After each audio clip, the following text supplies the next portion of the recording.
My name is Thomas. I'm one of the original 12 disciples.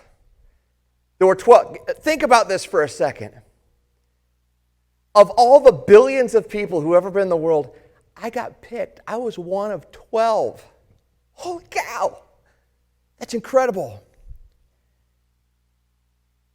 My name Thomas means twin, which means there's another person just like me wandering around somewhere, right?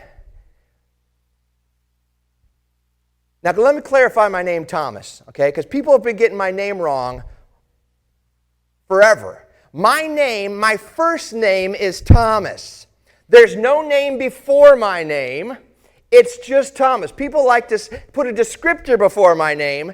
There's no descriptor there, right? Now, if you wanted to call me extremely intelligent Thomas, that would be great, okay? If you wanted to call me really good-looking Thomas, that's okay. But no, that's not what I get labeled. No. For thousands of years, I get labeled something else, Thomas. Anybody know what people call me? Doubting Thomas. Of course, you call me Doubting Thomas. That's not fair. That is not fair. And I'm going to explain to you why that's not fair this morning. Because I've gotten a bad rap for thousands of years being called Doubting Thomas. See, I was born in Galilee. I don't know if you know much about Galilee, but I was born in Galilee. Was born and raised there, went to school in Galilee, right? Galilee High School fishing rules, right? All conference. Galilee High School fishing team, right? All conference sophomore year, thank you. As a Hebrew, though, I grew up serving the living God. And as I served the living God, my generation was a bit more zealous than our parents. You guys have like the children of the 60s, right? That they were kind of rebellious and wanted to, and they were a different type of generation. Some of you are in that generation. My generation was more zealous than our parents. Our parents had lived under oppression from the Romans. But it was my generation that we felt like this is wrong. And we had heard from the scriptures that a Messiah was supposed to come. Some leader was supposed to come and lead us. That God would send somebody strong to come and free us from this oppression. Listen, we are not free in Jerusalem. We were not free. We were not free in Galilee. Not free like you guys are free.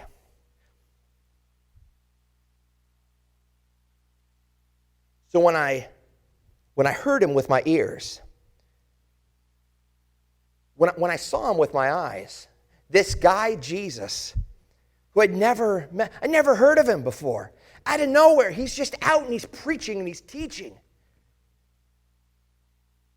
And one day he comes down and there's a leper. Leprosy. You know what I do when I see somebody that has leprosy?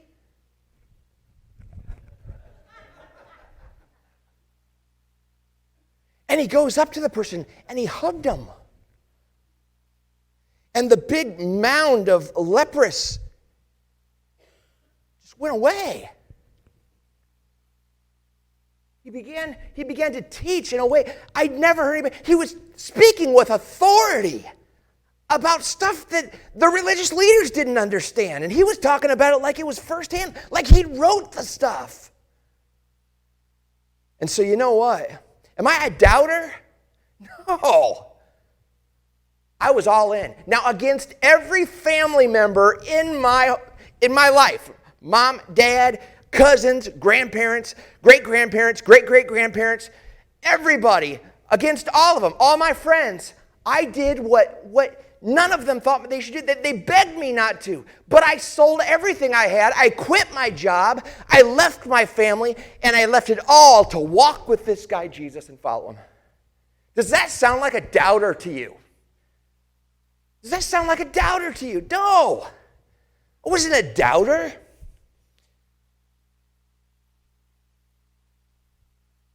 And finally, after following him for a while, Jesus personally invited me. Said, would you follow me? What else could I say? Could I say anything different? Now, was I a doubter? Did I doubt that Jesus had risen from the dead? Okay, let me clarify this. Yes, I doubted that Jesus had risen from the dead. But who could blame me? Who could blame me? All right? If your best friend died, okay, Harry or Bill or whatever, if they died, and you took their body down off of the cross, and you took them to a borrowed tomb, and you felt the coldness of their hands, and you felt,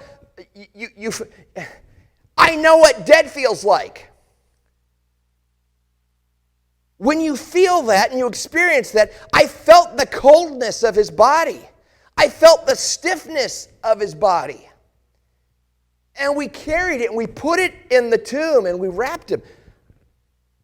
I know what dead is. Don't come to me 2 days later or 3 days later or 4 days later and tell me that everything's fine.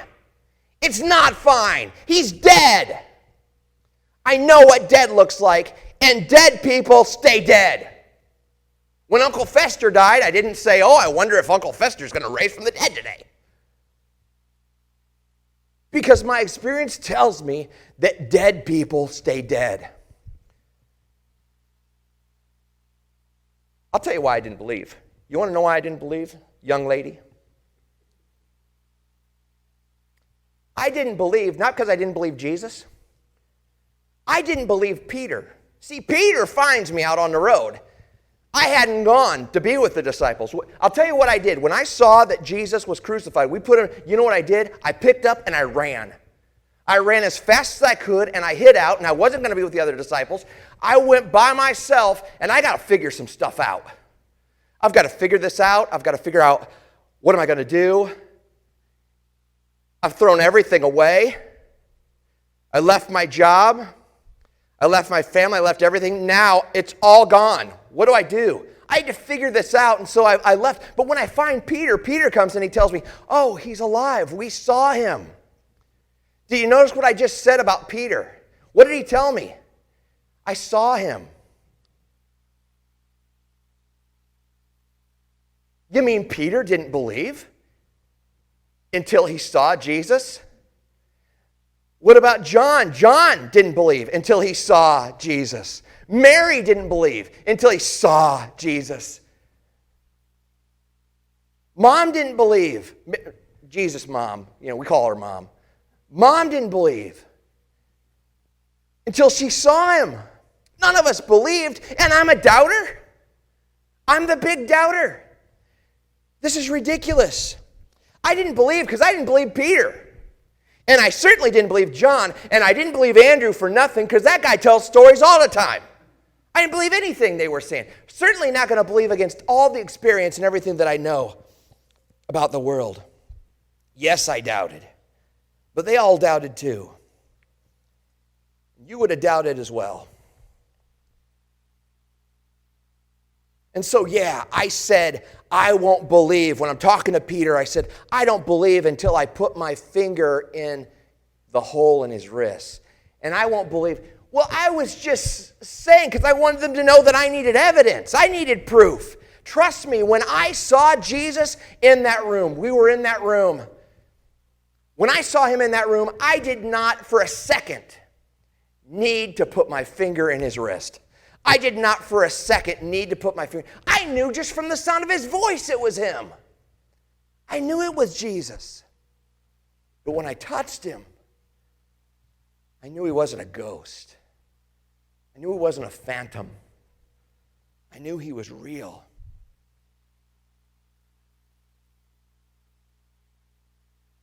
If Jesus wanted us to believe without evidence, then why did he give us so much? If Jesus wants you to believe without any evidence, why give us so much? He gave us a ton of evidence. He showed up. He allowed people to touch him and see him and hug him. And he ate food. There was all this evidence and hundreds of people. I'll tell you what, I saw evidence before he ever rose from it. I got to tell you some things that I saw. I remember this one time we're on this hill. And we're a distance away from town. And there's no Arby's or Wendy's or anything close by. And it's getting kind of late. And Jesus has been preaching and the people are just eating it up. But I'm talking to John And I'm talking to Andrew, and we're thinking, it's getting late, and there's a bit of a walk to get back. And it's dinner time. It's time to eat. So how are we going to pull this off? And so we told Jesus, listen, let's send everybody home. They can get a bite and then turn around and come back, and then you can preach more. Jesus wouldn't have any of it. He just wouldn't have it. He didn't like that idea at all. He said, why don't you feed them? You feed them. Now, let me tell you, there were 5,000, at least 5,000 men there. And there were all kinds of little people, well, not little people, but little human beings. That's what I call them. I don't got no kids. I call them little people. There were little kids there, right? And wives. I bet you there were close to 15,000 people there. And I'm looking around, and trying to find myself a snack to share with 15,000 people, and I couldn't find anything. But we did find this kid. And I don't know why he had this. He had 5 loaves of bread, and he had 2 fish. 2 fish. That's enough for, I don't know, maybe 4 fish sandwiches and something to feed a dog, right? That's not a lot. But I just remember Jesus said, oh, that's fine, and he took it. I saw this with my eyes, okay? This is evidence. I saw this with my eyes. I ate this bread with my mouth. I felt this bread on my lips.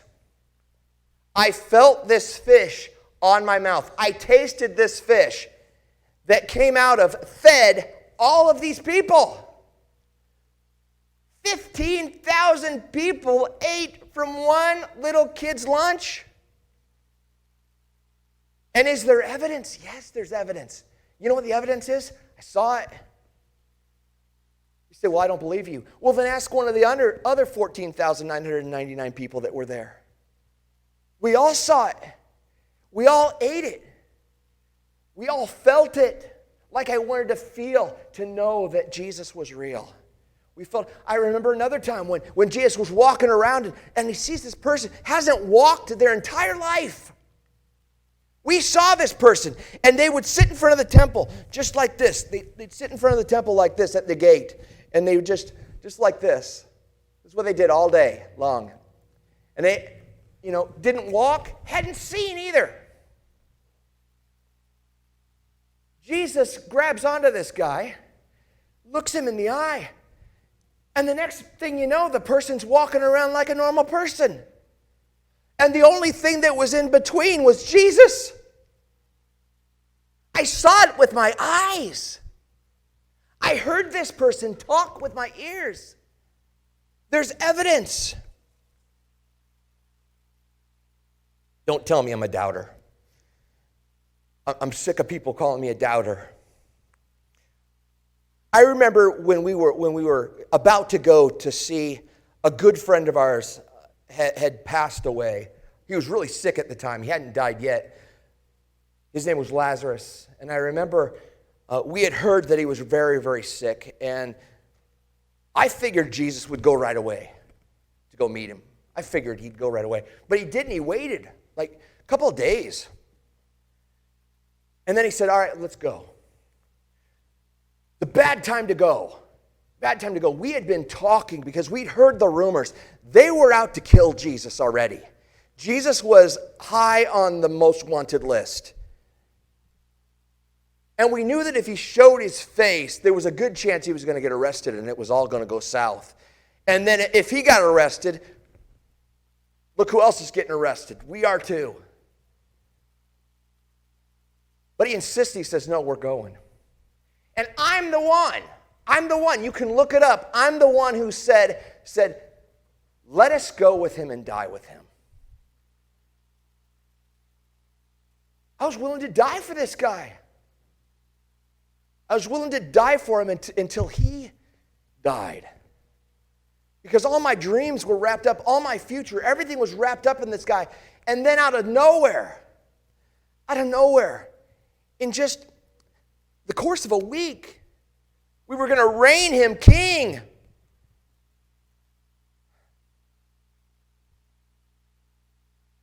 came in Jerusalem on a donkey, waving the palm branches, and less than a week later, they're yelling, "Crucify him." And I saw him die. I saw him die. I remember Jesus told Martha about Lazarus. He said, "I am the resurrection and the life. The one who believes in me will live even though they die. And whoever lives by believing in me will never die. Do you believe this?" And my hope for the resurrection, everything he talked about when he said that to Martha, my hope for the resurrection, it all died when Jesus died. That's what I did. I picked up and I ran. Of course I ran. You know why I ran? I was scared. I knew we were next. And I saw Jesus die. Not a way I wanted to die. So I took off. So when the other disciples, they find me and they tell me that Jesus is alive, all I can do is shake my head at how pathetic they sound. We had done everything we could to follow Jesus. We'd left everything. And now they're perpetuating this illusion that somehow he's alive, trying to make themselves feel better. Don't try to make me feel better. I know the truth. He's dead. And he's not coming back. And the fact that you're perpetuating this lie and trying to somehow have some kind of false, we're going to trick the world into thinking he's alive or something, just made me sick. Just made me sick. And they were all saying it. They were all saying they'd touched him. They'd saw him. But I didn't have any other friends. And so they were meeting in this room, and I said, all right, well, I'll go stay with you. And day after day happens. One day goes by. Does Jesus show up? Nope. The next day happens. Oh, Jesus is alive. Yeah, well, where is he? Nope. And every day their story got more pathetic and just looked more stupid.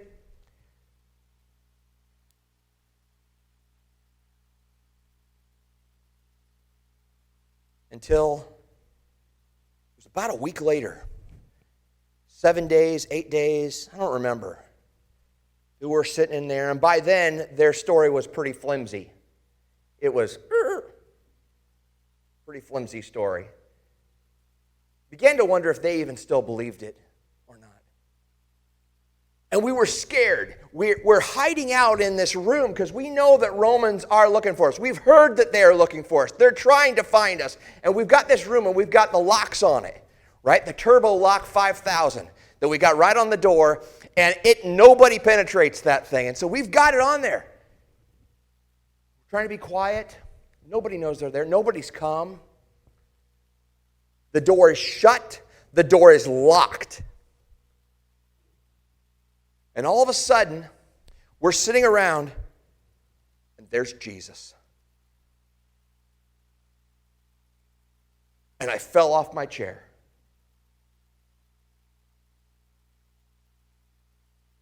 This is me talking once I see Jesus. And Jesus walks right up. He walks right up, and the first thing he does is he takes his hand. And I could see the hole right there. I knew it was Jesus. There's no doubt. I know Jesus, all right? I walked with Jesus. I've slept in the same place with Jesus. We ate the same food together, right? I know this guy. And he shows me his wrist. He shows me his wrist. He says, take your finger and put it here. See my hands. Did I need to put my finger in his hand? No. But I did. Right? I did. I put my finger, looks like this a little bit. But when I felt it, in his finger, my finger went in his wrist. There was a real hole there. He had a pulse. Like a living person, a pulse. His body was warm.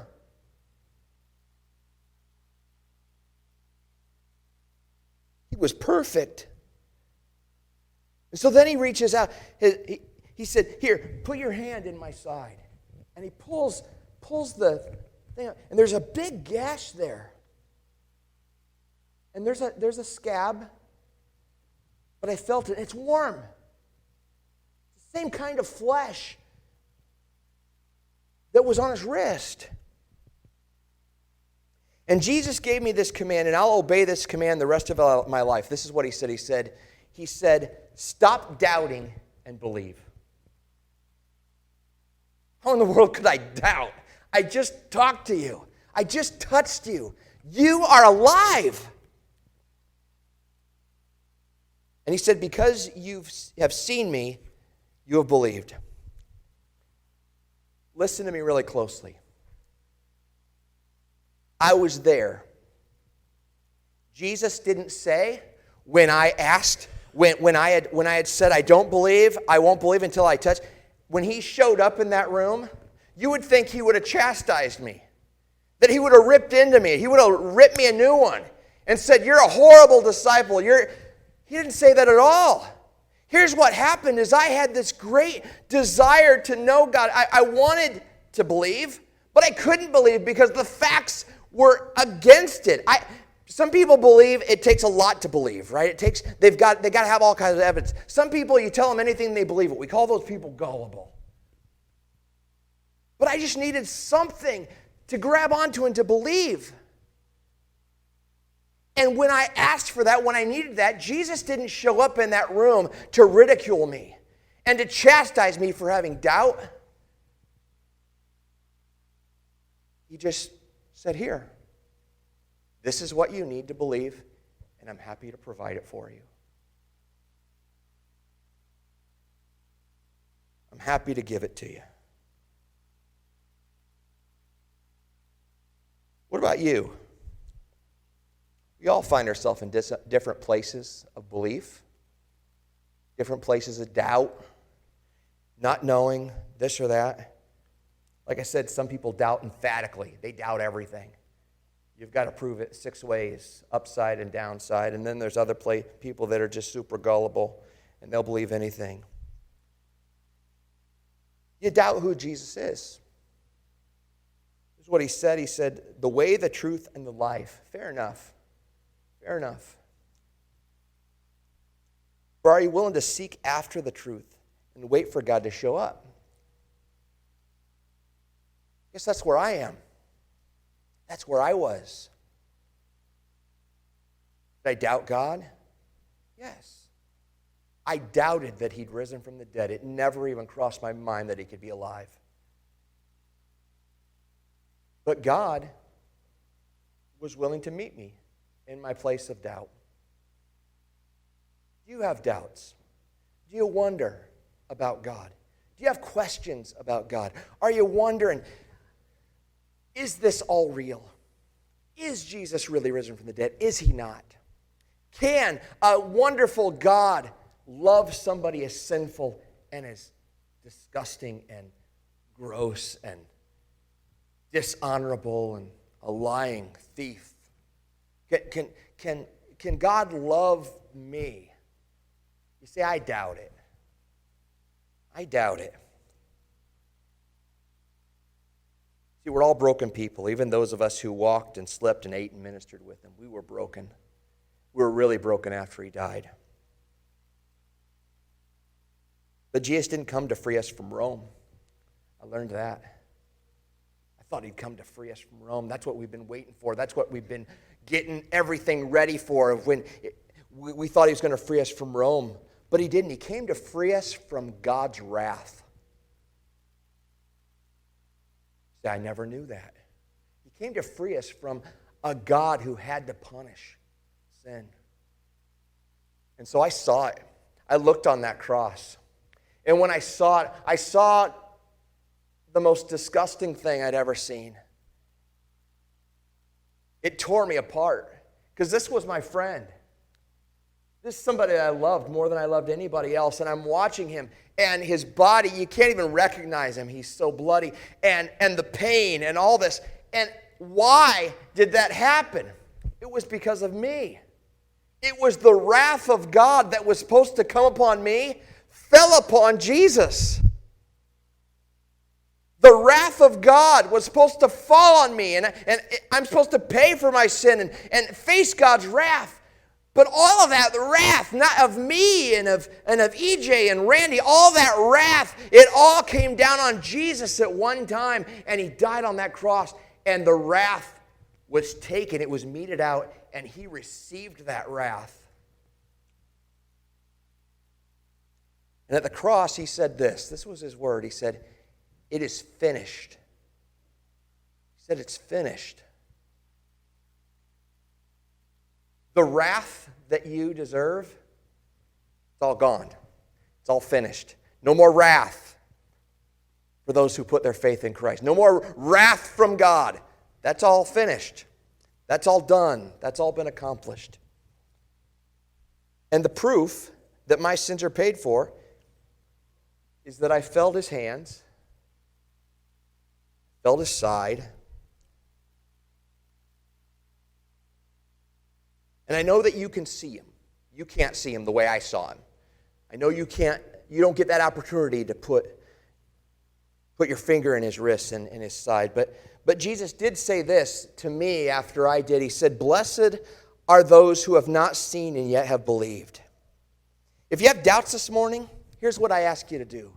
I ask you to honestly seek God and say, "God, I have these doubts. This is really where I am. And what I'm asking is that you would meet me in my doubt and fix my doubt." If you need to feel, if you need to touch, if you need a miracle, if you need this, whatever I need, God, I want to know you. I want to understand you. I want to have faith in you. God, but I need you to show up and do something. That's where my place of need is. And God does not chastise. I know he didn't chastise me. He just said, "Here, touch my wrist. Touch my side." If you have doubts this morning, I'm asking you to honestly seek the truth about him. Make a commitment. Say, "I'm going to come to church on a regular basis, and I'm going to listen, and I'm going to study. I'm going to make a real valiant effort to say, God, if you're really real, I pray you'd show it to me. If you're really resurrected, I pray you'd really show it to me." And if you haven't put your faith in him, Jesus said to those who believe without seeing, he says they're blessed. They're blessed. So I'm inviting you to believe. There's evidence. You want to know what the evidence is?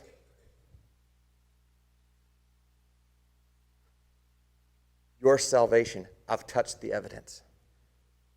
Touched the hole. I touched his side.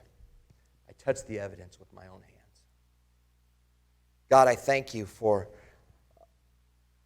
not chastising us for our doubts, God, but for allowing us to be honest. You want us to be honest about where we are. I don't believe. I'm struggling.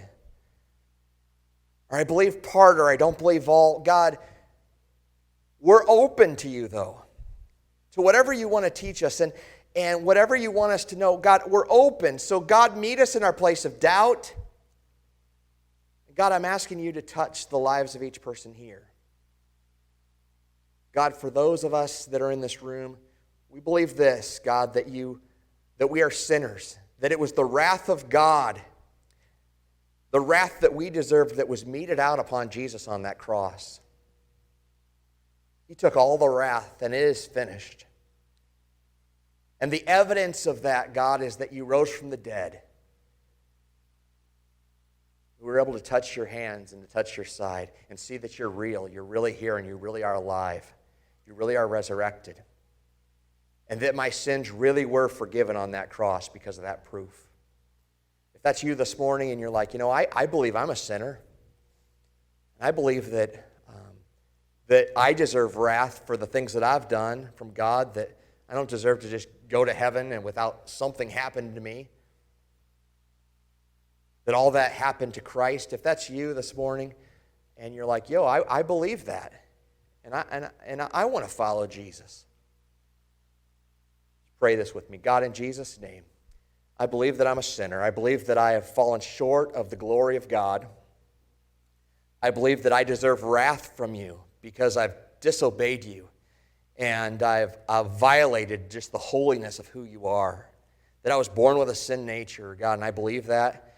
But God, I believe that you died on that cross and that you took the wrath I deserved. And that by putting my faith in you, which you said if we put our faith in you, we would be saved. And so I put my faith in you. I put my faith, all my chips in the basket, all my eggs in the basket of Jesus. Put all my faith there. That your death purchased my life. And that because you raised from the dead, I too will raise from the dead. God, I thank you so much for all of this in Jesus' name.